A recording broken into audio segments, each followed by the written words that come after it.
It's starting to become clear to me that the Sonic movies are becoming one of Paramount's better lines of work, though anybody who's seen the first two films could easily tell you this. But 2 months before the second movie was set to drop in America, we'd gotten confirmation that a third movie and a Knuckles spin-off were in development. So, we knew for a fact that those things were happening already, but what we didn't anticipate was that we would be given the release date for Sonic Movie 3 this early on, but last night that's exactly what happened. We've gotten a post from the Sonic Movie Twitter that the release date for Sonic 3 has been set for December 20th, 2024, which puts it squarely onto the 23rd anniversary for the Japanese release of Sonic Adventure 2, one of the games that Sonic 3 will be borrowing from. Yo! Talk about a Christmas gift, bro! What's especially crazy about all of this is that development for Sonic 3 began just this year. You can already find images of the Sonic movie crew drawing up the concepts for it right now. So for us to have a release date this early on, I was absolutely not ready for that. And I just come fresh off of discussing a Sonic Forces Ultimate, which by the way is not happening. Then all of a sudden I hear about this. The Sonic news are coming in fast. It's getting a little bit tough to keep up with it all right now, but trust me, I am not complaining. Now, I don't know how commonplace it is for movies to receive release dates well in advance of their actual releases, because I'm not exactly a movie buff. I don't follow movies all that often, except the Sonic ones, for obvious reasons, but I have seen my fair share of non-Sonic movies before any of you get the wrong idea. What I mean to say is, I'm not an avid follower of the movie industry, so I don't know if it's a common practice or not a common practice, but we all share the same amount of surprise over having a release date for Sonic 3 locked in this early. Now I'm just curious about the release date from a Knuckles spin-off, which is supposed to hit Paramount Plus. I remember them saying it was coming 2023, now others are saying it's 2024. Which is it? I'm just now realizing that after I'd gone to see the second Sonic movie a multitude of times, I never made a review about it. Shame on me. However, I did discuss the post-credit scene, and I'm sure you all understand the significance of that scene given who and what was involved, but I'm not going to actually show it here because I don't want to get DMCA'd. And besides that, the movie is still being shown in theaters.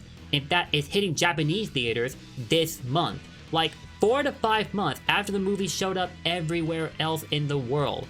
That's just crazy. All of this makes me hope that the release date for Sonic 3 will be universal this time. It must have been painful for the Japanese Sonic community to have to avoid spoilers for almost half a year straight before finally getting to see the movie for themselves after the rest of the world had already seen it.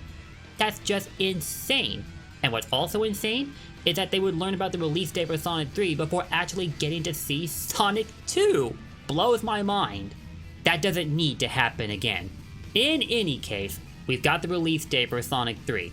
December 20th, 2024. We must be getting another Sonic Christmas special, and when Santa comes down the chimney, he'll be looking either like Sonic or the other big star of the third movie.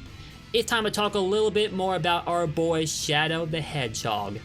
The second Sonic movie came with a crap ton of surprises, and that's putting it mildly.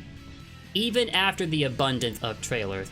I know some people had complaints about them showing so many trailers and spoiling more than a fair chunk of the movie before its release date. I totally get that. I think there was a similar situation with Sonic 1, but I can excuse that because they had to push it back due to the redesign. So there really was no getting around it at the time.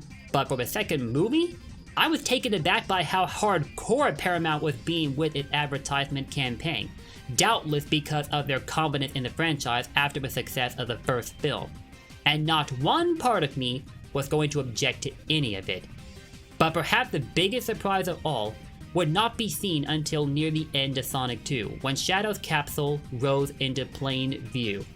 One of my biggest regrets is not recording my live reaction in the theater itself.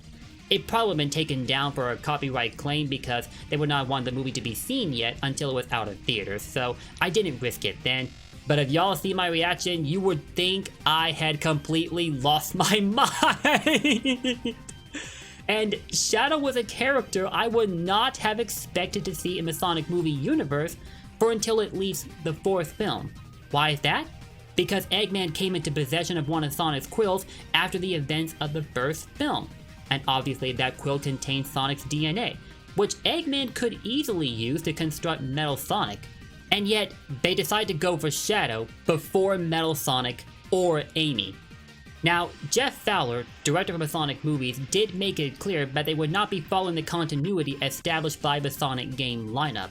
And I don't blame them, because that lineup continuity is pretty messy. So making their own line of continuity for the movies makes perfect sense. As well, Shadow beats out both Metal Sonic and Amy in the popularity contest. Sorry to Metal Sonic and Amy fans, but you know well that this is true. He's definitely one of the first characters people think of whenever they think of Sonic, and if you remember the shock value he has in Sonic Adventure 2, you'll understand why.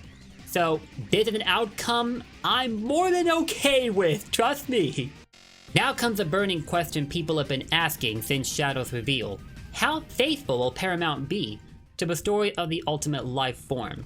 I think Shadow is in good hands, and let me tell you why. When the spoiler ban for Sonic 2 began to lift, we got the news that Paramount will be pulling from two games in particular for Sonic 3. One is Sonic Adventure 2, the other is Shadow the Hedgehog. Be honest, how many of you people found yourself thinking back to Shadow's own game when you watched that post-credit scene? Does that remind you of one cut scene in particular? Even before it was confirmed, I think the signs that Paramount would be pulling from Adventure 2 and Shadow the Hedgehog for Sonic 3 were there from the start. Like, where else would they go to for finding a base for Shadow's character? And about being faithful to his story, you guys need to take a look at this. About a week ago, one of the concept designers for Sonic 2 shared a compilation of images through his ArtStation page. These images depicted the post-credit scene in its design phase. The first 4 images showcase Shadow inside his capsule, but it's the last 2 that caused me to take a step back in surprise and rethink everything. Look down there, at that corner. That has to be the skeleton of Gerald Robotnik. I'm at a loss for words. And those sketches up on the wall. Those also remind me of the sketches inside the jail cell Sonic was being held in over a prison island. And similar sketches, I think, were also seen in the virtual diary that you watch in the last story. And bro, they're going all in on Shadow's story. And if you guys remember, Jeff Fowler did help produce the cutscenes for Shadow the Hedgehog. I have to wonder what's going through his mind right now. It's like things have come full circle for him. He was involved in Shadow's own game back in 2005, and now here he is, 17 years later, in the development phase for a movie based directly on Shadow. He must be beside himself right now, after going to see a children's movie, quote unquote, about a particularly dark story in the Sonic universe. I never imagined myself getting excited over something like this. Just to be a little bit more clear in my reasoning, I'm not excited about the fact we're getting a dark story. I'm excited by how faithful they are being with Shadow's character. We haven't seen this level of dedication to his original story in forever. This is more than refreshing. As this is concept art for Sonic 2, we obviously know that not all of it made it into the final product, as we only saw Shadow in the post-credit scene and no sign of Gerald's remains. But given where their line of thinking is clearly going with Shadow's story, I think we need to buckle up. They're going all in. There's so many other questions I could ask here, but for the sake of saving time, I'm only going to bring up one of those questions and save the rest for another video. After Supersonic jumped the Death Egg robot at Green Hills, Eggman's fate was left ambiguous. You see a clip of him falling, and then nothing after that, so we don't know what happened to him. Is he alive, or is he dead? I'd like to hope it's the first option, because he's too important of a key figure to eliminate from the series like that, whether it's for the games or the movies. And then there's a matter of Jim Carrey's impending retirement, and Paramount refusing to recast Eggman if Jim does throw in the towel. So, right now, the fate of Eggman in Sonic 3 is completely up in the air.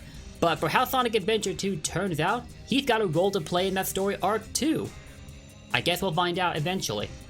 Sonic Movie 3 is gonna be great. There's no question there.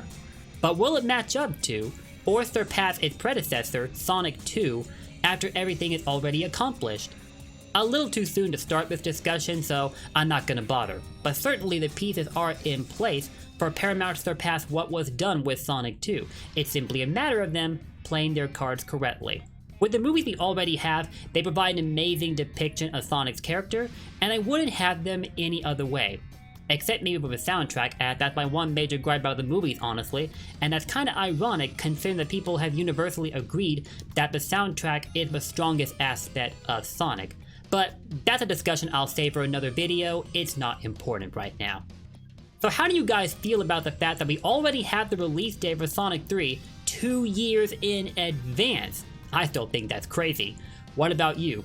Let me know your thoughts in the comments down below, and I will see you soon with my next Sonic video. Don't forget to sub and ring that bell if you want more Sonic content, and I hope you'll consider leaving a like and a comment if you enjoyed this video. Thank you for watching, and I'll see you next time. Take care, peace out, and don't forget, blue blurs for life.